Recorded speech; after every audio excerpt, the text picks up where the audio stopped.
जय श्री कृष्णा। राधे राधे। द्वादशी पारण पर सुने कृष्ण जी और तुलसी माता की कहानी।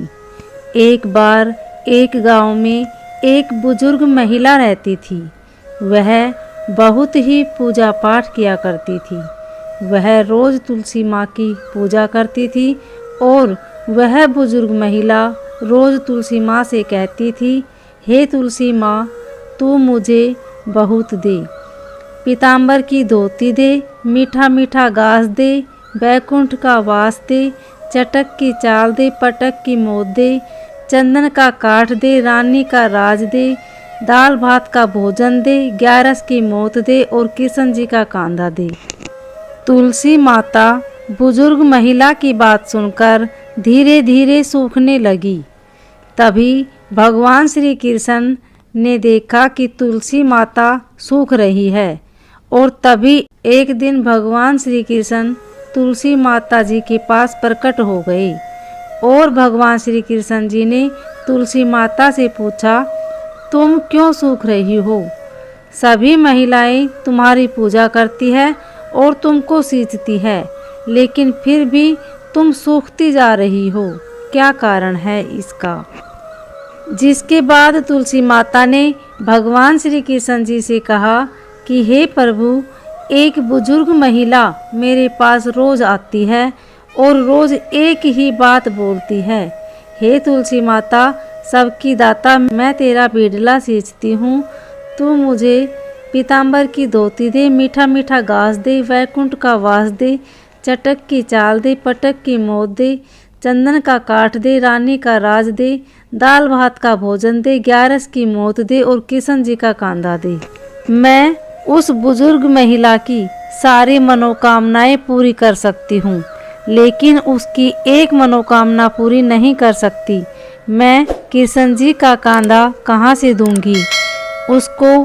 तभी भगवान श्री कृष्ण जी तुलसी माता की बात सुनकर जोर जोर से हंसने लगे और फिर भगवान श्री कृष्ण जी ने तुलसी माता जी से कहा कि तुम चिंता मत करो, जब वह बुजुर्ग महिला की मृत्यु होगी तब मैं स्वयं ही उसको कांधा देने आ जाऊंगा और तुम उस बुजुर्ग महिला से यह बात बता देना। जिसके बाद भगवान श्री कृष्ण जी तुलसी माता को यह बताकर वहां से अदृश्य हो गए और धीरे धीरे उस बुजुर्ग महिला की तबीयत खराब हो गई। और एक दिन जब एकादशी का दिन आया तो उस दिन उस बुजुर्ग महिला की मृत्यु हो गई। तभी कुछ बुजुर्ग महिला के आसपास रहने वाले सभी लोग आ गए और उन्होंने उस बुजुर्ग महिला की अंतिम संस्कार के लिए उसको जैसे ही उठाया तो वह बुजुर्ग महिला वहाँ पर किसी भी व्यक्ति से नहीं उठी। तभी वहाँ पर अचानक से एक बच्चा आया और सभी से कहने लगा कि मैं इस बुजुर्ग महिला के कान में कुछ कहूँगा जिससे यह बुजुर्ग महिला हल्की हो जाएगी और आप सब लोग इसको आराम से उठा सकेंगे। यह सुनकर सभी लोग बहुत ही आश्चर्यचकित हो गए और कहने लगे, ऐसा कैसे हो सकता है?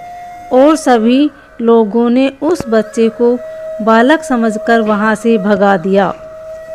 लेकिन वहां पर उपस्थित एक बुजुर्ग आदमी ने उस बच्चे से कहा कि जाओ, तुम्हें जो कुछ कहना है वह कह लो।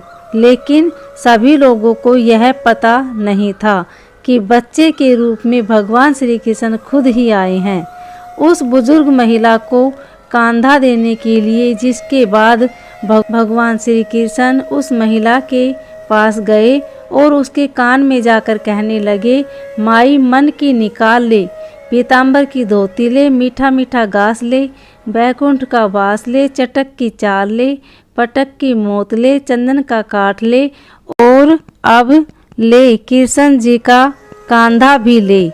भगवान श्री कृष्ण के इतना बोलते ही वह बुजुर्ग महिला हल्की हो गई और फिर भगवान श्री कृष्ण ने सभी लोगों के साथ मिलकर उस दिन महिला को कांधा दिया और उस बुजुर्ग महिला का अंतिम संस्कार किया, जिसके बाद उस बुजुर्ग महिला को मोक्ष प्राप्त हो गया।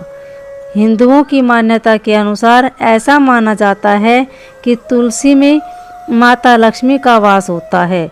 तुलसी जी का पेड़ लगाने से घर में सुख शांति और समृद्धि बनी रहती है और तुलसी जी की पूजा करने से मोक्ष की प्राप्ति होती है।